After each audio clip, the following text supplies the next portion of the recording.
नमस्कार। टुडे समाचार में अपने सब गोटे के स्वागत है। हम सपना समाचार शुरू करी।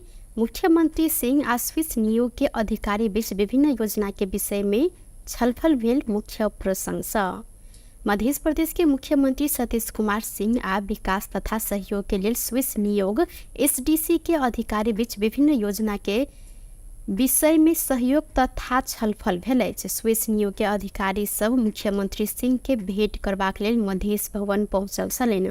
मुख्यमंत्री सिंह के भेंट में नियोग के अधिकारी सब प्रदेश सरकार के अल्पकालीन तथा दीर्घकालीन महत्व के योजना कार्यान्वयन में समझदारी कर प्रतिबद्धता जनौलनि। नियोग के deputy chief of mission Mathias Meyer लगायत के अधिकारी सब संग के भेंट में मुख्यमंत्री सिंह सिंचाई लगायत बहुआयामिक परियोजना तथा विकास विस्तार के लिए नदी जोड़ तथा नहर निर्माण योजना कार्यान्वयन, मधेश विश्वविद्यालय में संघीयता विषय में अध्ययन अध्यापन, शैक्षिक रोजगार सब एल सबके दक्षता अभिवृद्धि तथा उद्यम संचालन, प्रदेश में पूर्ण साक्षरता, सूचना प्रविधि के विकास सहित के क्षेत्र में सहयोग कर आग्रह केने छन्।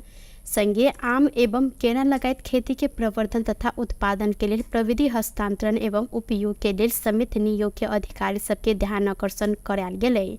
नियोग के deputy chief of mission mayor SDC मार्फत स्विट्जरलैंड नेपाल के संघीय लोकतांत्रिक राज्य के रूप में विकसित कर समतामूलक सामाजिक तथा आर्थिक विकास प्रवर्धन कर आ नया संघीय संरचना में महिला तथा पुरुष के हिनकर सबके अधिकार आ जिम्मेवारी प्रयोग कर सक्षम बनाव सहयोग कर समेत रहल जानकारी करौलक अछि। सिंधली में जीप दुर्घटना भेला से 3 गोटे के मृत्यु भेल त 11 गोटे घायल भेल छन्। मृत्यु भेल में सिंधुली के गोलनचोर गाउँपालिका 6 नाका झोली के 42 वर्षक पृथ्वी भुजेल, वह ठामक 45 वर्षक उदय बहादुर मसरांगनी आ 35 वर्षक पवन मसरांगनी के मृत्यु भेल। जिला प्रहरी कार्यालय सिंधुली के प्रहरी निरीक्षक केशव बहादुर कटवाल जानकारी दिलेन। हिनकर सबके इलाज के क्रम में भिनसर 10:30 बजे जिला अस्पताल सिंधुली में मृत्यु भेल अछि। बृहस्पति दिन भिनसर करीब 9:15 बजे दिस कमलामाई नगर पालिका 2 चियाबारी नजदीक बीपी राजमार्ग में कोलनजोड़ से सिंधुली दिस आबि रहल 8283 नंबर के जीप अपने अनियंत्रित भऽ दुर्घटना में पड़ल छल। दुर्घटना में अहिने अन्य 11 गोटे घायल सेहो भेल छन्, जाहि मध्य जीप चालक कोलनजोड़ 6 के 32 वर्षक टीकाजंग राय हिनकर अवस्था गंभीर रहल प्रहरी जानकारी देने छन्। चालक संगे गोलनजोड़ 6 के 22 वर्षक उदय लुंगेली, 17 वर्षक मेनुका मगर आ 37 वर्षक हिमाल परियार के इलाज के लिए काभ्रे के धुरी खेल अस्पताल पठायल गेल प्रहरी जानकारी देने अछि।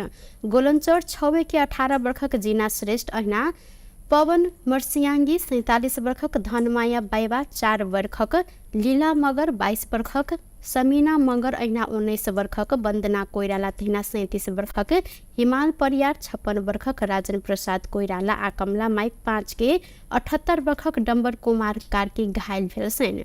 हिनकर सबके जिला अस्पताल सिंधुली में इलाज अखन भऽ रहल अछि। इलाका प्रहरी कार्यालय लालबंदी से लागू औषध सहित पकड़ायल 1 गोटे युवक के पूर्व पक्ष के लिए कारागार चलान कयल गेल अछि। धनुषा के बटेसर गाउँपालिका 4 के 37 वर्षक राम प्रसाद दास लागू औषध मुद्दा में सर्लाही जिला अदालत के आदेश अनुसार कारागार चलान भेल छन्। गत असार 1 गते लागू औषध के बिक्री वितरण भ रहल विशेष सूचना के आधार में परिचालित लालबंदी प्रहरी के टोली लालबंदी नगरपालिका 17 रानीगंज स्थित पूर्व पश्चिम राजमार्ग सब बड़का परिणाम में प्रतिबंधित लागू औषध बरामद केने छल। सवारी साधन रोक चेक जांच करने क्रम में दक्षिण से उत्तर दिश शंकास्पद रूप में तीव्र गति में आबि रहल मध्य प्रदेश 02006 पर 2057 नंबर के मोटरसाइकिल प्रहरी टोली के देखने बाद चालक अपना संग में रखने झोरा फेंक कर ओतऽ से फरार भेल छल। चालक फेंकने झोरा आ फरार रहल बैग संगे नाइनल के झोला से लागू औषध नुफिन 1000 एम्पूल आ फेनरागन 2 ml लिखल गेल 950 का जम्मा 1950 एम्पूल लागू औषध बरामद कयल गेल छल। तत्पश्चात घटना के अनुसंधान करते गेल में लागू औषध ओसार पसार में संलग्न रामप्रसाद दास के प्रहरी नियंत्रण में लेने अछि। अनुसंधान पश्चात सर्लाही जिला अदालत में बुझायल गेल दास के पूर्व पक्ष में कारागार चलान कर आदेश देने सर्लाही प्रहरी प्रमुख एसपी रविन्द्र बहादुर सिंह जानकारी दिलैन। धनुषा के ढलके वर्ष महोत्तरी के लोहार पट्टी दहेर के 132 केवी डबल सर्किट प्रसारण लाइन निर्माण सम्पन्न भेल छ। ढलकेवर लोहारपट्टी प्रसारण लाइन आ लोहारपट्टी 132 केवी सब स्टेशन निर्माण सम्पन्न क संचालन में आनल गेल छ। धनुषा महोत्तरी के विद्युत आपूर्ति प्रणाली सुधार, बढ़त विद्युत मांग आ व्यवस्थापन संगे विद्युत आपूर्ति के भरपर्दो तथा गुणस्तरीय बनेबाक लेल सरकार आ नेपाल विद्युत प्राधिकरण के करीब 1 अर्ब 13 करोड़ रुपया लगानी में आयोजना निर्माण कयल गेल छ। डबल सर्किट प्रसारण लाइन के लंबाई 23 किलोमीटर रहल यस प्रसारण लाइन के लेल 91 टा टावर निर्माण कयल गेल छ। सब स्टेशन में 132-33 केवी 30 MVA क्षमता के 2 थान पावर ट्रांसफार्मर आ 132-11 केवी तहिना 22.5 MVA क्षमता के 1 टा थान ट्रांसफार्मर रहल छ। समग्र में सब स्टेशन के क्षमता 82.5 MVA रहल अछि। सब स्टेशन सब विद्युत आपूर्ति शुरू भेलाक बाद मुख्य रूप में जनकपुर, जलेसर, गौशाला आ यदुक्वाहा वितरण केंद्र अंतर्गत के करीब 1.5 लाख ग्राहक ऐसा लाभान्वित हैत। अब एहि क्षेत्र के चुहावट कम, न्यून वोल्टेज लगायत अन्य समस्या समाधान होइत समग्र में विद्युत आपूर्ति पर्याप्त भरपर्दो आ गुणस्तरीय होब प्राधिकरण के मध्य प्रदेश कार्यालय के निर्देशक मुनिन्द्र ठाकुर जानकारी दिलैन। ऐसा पहले उक्त क्षेत्र में ढलके वर्ष जनकपुर के मुजेलिया होइत विद्युत आपूर्ति होइत साल। सहकारी ठगी में फरार रहल जीवी राय ऊपर अनुसंधान कर नेपाल प्रहरी के एकटा टीम के मलेशिया पठाब तैयारी कयल गेल छ। मलेशिया में रहल राय के नेपाल फिरता लाब नहीं सकलाक बाद नेपाल प्रहरी 2 सदस्यीय प्रहरी के अनुसंधान टोली के मलेशिया पठाब गृह मंत्रालय मार्फत पहल शुरू केने अछि। एहि के लेल गृह मंत्रालय कूटनीतिक पहल शुरू केने त गृह परराष्ट्र मंत्रालय मार्फत नेपाल के प्रहरी टोली के मलेशिया में जाकर अनुसंधान कर वतुका सरकार संग पहल कर पर जानकारी करौने अछि। राय विरुद्ध ऐसे पहले ही इंटरपोल से रेड कर्नर नोटिस जारी भेलो पर नेपाल सरकार हिनका फिरता आन नहीं सकल अछि। नेपाल प्रहरी प्रधान कार्यालय अनुसंधान टोली के मलेशिया पठाक अनुसंधान कर 3 महीना पहिने ही पहल कयल गेल छल। मुदा सरकार परिवर्तन से ई प्रक्रिया बीच में रोकल गेल छल। केपी ओली सरकार एलाक बाद प्रहरी प्रधान कार्यालय गृह मार्फत पुनः पहल शुरू केने राय सुदर्शन सहकारी के संचालक रहल सेंटर गैलेक्सी टीवी संचालक समेत रहल गोरखा मीडिया के अध्यक्ष सेहो रहल सहित सहकारी के रकम गोरखा मीडिया प्रयोग केने देखल गेलाक बाद रवि लामेछाने के समेत अनुसंधान के घेरा में राखल गेल अछि। संक्रमणकालीन न्याय संग संबंधित विधेयक राष्ट्रीय सभा में टेबुल भेल अछि। बृहस्पति दिन बैसल बैसार में राष्ट्रीय सभा के सचिव डॉक्टर सुरेंद्र अर्याल बेपत्ता कयल गेल व्यक्ति के छानबीन, सत्य निरूपण तथा मेल मिलाप आयोग 63 संशोधन विधेयक 2079 के संदर्भ में प्रतिनिधि सभा से प्राप्त संदेश जानकारी कराव टेबुल केने साइन। उक्त विधेयक बुध दिन प्रतिनिधि सभा से पारित कयल गेल छल। राष्ट्रीय सभा पारित करैत राष्ट्रपति से प्रमाणीकरण भेलाक बाद सत्य निरूपण, मेल मिलाप तथा बेपत्ता कयल गेल व्यक्ति के छानबीन प्रक्रिया आगा बढ़ायल जायत। नेकपा माओवादी केंद्र के अध्यक्ष पुष्पकमल दाहाल प्रचंड भ्रष्टाचार कसूर में हद म्याद राख विषय में पर्याप्त छलफल हेनाई जरूरी रहल जिक्र केने साथ बृहस्पति दिन सिंहदरबार में बैसल प्रतिनिधि सभा अंतर्गत के राज्य व्यवस्था तथा सुशासन समिति बैसार में भ्रष्टाचार निवारण ऐन 2059 के संशोधन कर बनल विधेयक के संबंध में छलफल के क्रम में प्रचंड हद म्याद के विषय में विभिन्न कोण से बात आबि रहला से हद म्याद राख वा नहीं राख विषय में पर्याप्त छलफल करते निष्कर्ष में पहुंचल जिक्र केलैन। ओ विधेयक के आगा बढ़बैत अख्तियार के भूमिका के समेत थप स्पष्ट कर पर आवश्यकता देखौलैन। आयोग आ कर्मचारी तंत्र बीच के अंतर विरोध से शासन व्यवस्था के असर पर अनुभव रहल कहैत प्रचंड एहि विषय में समेत थप छलफल आवश्यक रहल जानकारी करौलैन। अख्तियार अनुसन्धानसँग सम्बन्धित विषयमा चाहिँ निकै जटिलता र पेचिलो महसुस हुन्छ। मैले कार्यकारी प्रमुख रूपमा काम गर्दै गर्दा हाम्रो अख्तियार प्रमुखजीसँग मैले धेरै छलफल गरेको छु, धेरै इस्युहरूमा, विषयहरूमा, र यसलाई सहजीकरण गर्ने सम्भावना के छ, सुधार गर्नुपर्ने कहाँ छ भन्ने बारेमा पनि हाम्रो धेरै छलफल भएका छन्। त्यति हुँदाहुँदै पनि कर्मचारी तन्त्रभित्र पनि कहिलेकाहीँ एउटा आतङ्क जस्तो, अब आयोगमा पनि फेरि आफ्नो कामलाई प्रभावकारी बनाउनको लागि अगाडि बढ्नुपर्ने आवश्यकता, आयोगको त्यो आवश्यकता र कर्मचारीको निर्णय गर्ने आवश्यकताको बिचमा कहिलेकाहीँ कन्ट्रोभर्सी, कन्ट्राडिक्सन, अन्तर्विरोध हुने र त्यसले चाहिँ शासनले जाम हुने हो कि भने जस्तो पनि अवस्था बेला मौकामा देखा पर्ने गरेको छ र त्यो अलि जटिलै छ।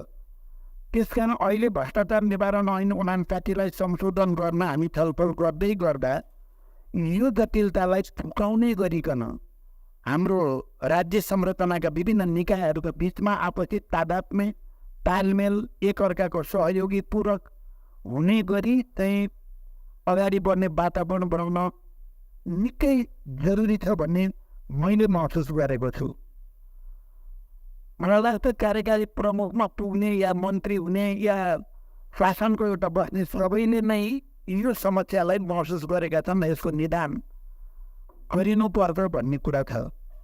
त्यसो त भ्रष्टाचार निवारणको कुरा खालि कानुनी या प्राविधिक विषय मात्रै होइन, यो एउटा समग्र सामाजिक सांस्कृतिक चेतना छ।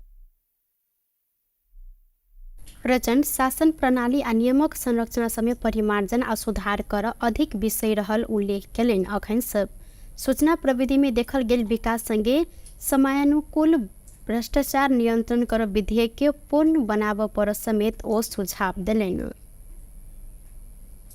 राष्ट्रीय सभा सदस्य झक्कू प्रसाद सुवेदी कांग्रेस एमाले मिलकर अन्य पार्टी के हटाव षड्यंत्र कर रहल आरोप लगौलनि। बृहस्पति दिन राष्ट्रीय सभा के विशेष समय में बाजल सुवेदी संविधान संशोधन मार्फत 10% थ्रेस होल्ड राख अन्य पार्टी के समाप्त कर षड्यंत्र के आरोप लगौलनि। ओ लंबा संघर्ष के बाद देश में अधिकार प्राप्त संविधान बनल कहत ऐके तोड़ मचोड़ कर कार्य कदापि स्वीकार्य नहीं हैत जिक्र केने छलनि। जनता से निर्वाचित कार्यकारी प्रमुख की व्यवस्था के साथ पूर्ण समानुपातिक प्रणाली के लिए संविधान संशोधन कर ओ सुझाव दिलनि। सुवेदी लंबा प्रजातांत्रिक इतिहास बोक्ने पार्टी कांग्रेस 2 दलीय प्रणाली में विश्वास कर अवस्था एनाई उचित नहीं रहल धारणा से हो रखलनि। 2 दलीय प्रणाली से देश के कब्जा कर खोजल गेल त बांग्लादेश जहन अवस्था आयत हिनकर कहब छल। सरकारको नेतृत्व गरिरहेको छ, यो जग जाहेर छ, यो सबैलाई थाहा छ। तर यो सरकारले के भन्छ भने विगतका सरकारहरू अस्थिर भए, स्थिरताको लागि हामीले यो सरकार बनाएको पहिलो पार्टी र दोस्रो पार्टी मिलेर भन्ने। म तपाईहरुलाई आग्रह गर्न चाहन्छु, किन पहिलो पार्टी र दोस्रो पार्टी मिलेर सरकार बनाउनुहुन्छ? तपाईहरु अर्को चुनावमा 84 को चुनावमा पनि तपाईहरु जानु, 2वटा पार्टी मिलेर जानुस्। त्यसपछि बराबर सिट बाँड्नु तपाईहरु चुनावमा जाने बेलामा। एउटा सिट बाँकी रहन्छ, कांग्रेसले एमालेले मान्छ भने कांग्रेस 1 नम्बरको पार्टी भयो हुनाले कांग्रेसले उठाओस्, मान्दैन भने त्यो गाई र त्रिशूल गर्नुस्। तपाईहरुले सब देश तपाईहरुले कब्जा गर्नुस्। विगतमा प्रचण्डको पक्षमा बहुमत भयो, प्रचण्डको सरकार बन्यो। अहिले प्रचण्डको पक्षमा बहुमत हुन सकेन, सम्माननीय केपी शर्मा ओलीज्यूको नेतृत्वमा सरकार बनेको छ। तपाईहरु भन्दै हुनुहुन्छ यो सरकार एउटा स्थिरताको लागि बनाएको, दोस्रो कुरा संविधान संशोधनको लागि। संविधान संशोधन पनि कुन विषयमा गर्ने भनेपछि तपाईहरुको पेट बोलीमा छ, बाहिर बोल्दै हुनुहुन्छ। अब 10% थ्रेस होल्ड राख्ने रे, कांग्रेस र एमाले बाहेक अरू पार्टी सबै सिद्धाइदिने। म नेपाली कांग्रेसलाई आग्रह गर्न चाहन्छु, नेपाली काङ्ग्रेसको बारेमा धेरै थोरै मलाई पनि थाहा छ। म धेरै 30औं वर्षदेखि काङ्ग्रेसको बारेमा 40औं वर्षदेखि मैले अध्ययन गरेको छु। काङ्ग्रेस लोकतान्त्रिक पार्टीले सयौं फुलहरूलाई फुल्न दिने हो कि मल्टी पार्टी सिस्टमबाट 2 पार्टी सिस्टममा ल्याउने हो? ऐना राष्ट्रीय सभा सदस्य नारायण दत्त भट्ट मुल्क के विभिन्न आंदोलन में कांग्रेस खेलने भूमिका के अवमूल्य नहीं कर आग्रह करें। कांग्रेस के कारण देश में अखन के अवस्था में आयल आ सब गोटे बाज सक अवस्था सृजना भेल जिक्र करें। ओ प्रजातंत्रवादी दल की कोई अर्थी उपदेश देव जरूरी नहीं रहल जिक्र से हो करें। हामी कहिले त्यो कुराको ख्याल गर्छौँ। विनम्रका साथ सबै साथीहरूलाई अनुरोध गर्न चाहन्छु, यो त्यो पार्टी हो जसले बुट खायो, जसले गोली खायो, जसले घाँटी रेटाइ पायो, विचारका कारणमा काङ्ग्रेस खोजी भन्ने नारा लगाउने साथीहरूलाई यो सदनमा आज यो प्र्याक्टिसमा ल्यायो। त्यो पार्टी काङ्ग्रेस हो। कहिले असल कुराको पनि ख्याल गर्ने कुरा गरौँ न। गाली गर्नुहोस्, हामी सहन तयार छौँ। हाम्रो त बानी छ सहने। हामी प्रजातन्त्रवादी हौँ। प्रजातन्त्रका लागि प्रजातन्त्र के हो, त्यो व्यवस्था के हुन्छ भन्ने कुरा बारेमा हामीलाई धेरै अर्थी उपदेश कसैले दिन आवश्यक छैन। हामी त्यो प्रसिद्ध कार्यकर्ता हौँ। हामी गाली खानकै लागि जन्मेका, तर हाम्रा विपक्षमा उभिएका साथीहरूको विचारको सम्मान गर्नु पनि सिकेका छौँ। सम्मान गर्दछौँ र आदर गर्दछौँ। किनभने आज जसरी शान्ति प्रक्रिया यो सरकारले पुरा गरेको छ, यसरी सबै कुरामा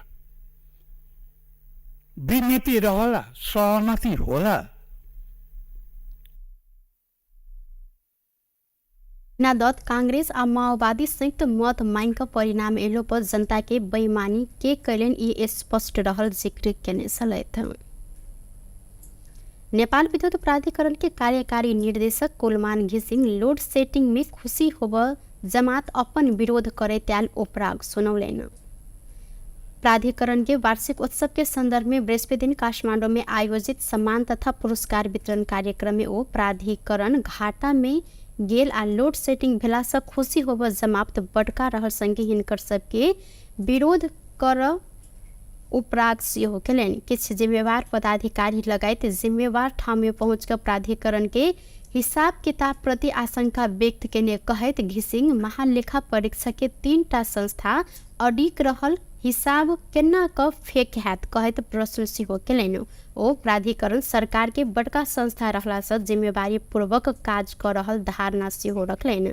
संगे ओ 8 वर्ष पहिने ही 35 अर्ब संचित घाटा में रहल प्राधिकरण 47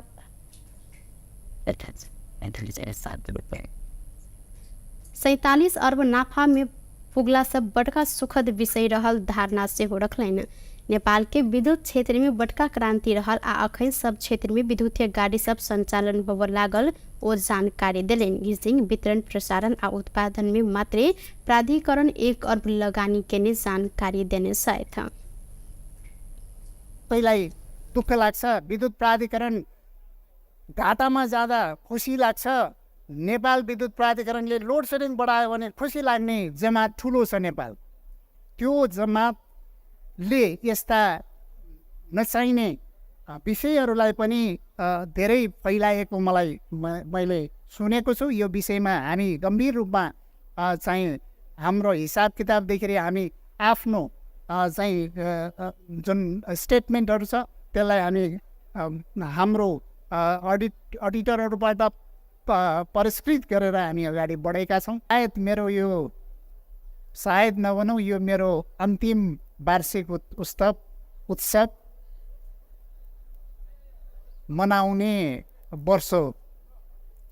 अर्को वर्ष साउन 25 गते मेरो 4 वर्षको कार्य अवधि दोस्रो कार्यकालको 4 वर्षको कार्यावधि पुग्नेछ। भदौ 1 गते प्राधिकरणभित्रकै कोही कम्पिटेन्ट कार्यकारी निर्देशकले वार्षिक उत्सव सञ्चालन गर्नुहुनेछ भन्ने मलाई विश्वास छ। वो अपन दोसर कार्यकाल के अंतिम वार्षिक उत्सव मनाबो वर्ष रहल आ दोसरा वर्ष साउन 25 गते अपन 4 वर्ष कार्य अवधि समाप्त भेलाक बाद प्राधिकरण से विदा लेब जानकारी करौने छलैथ।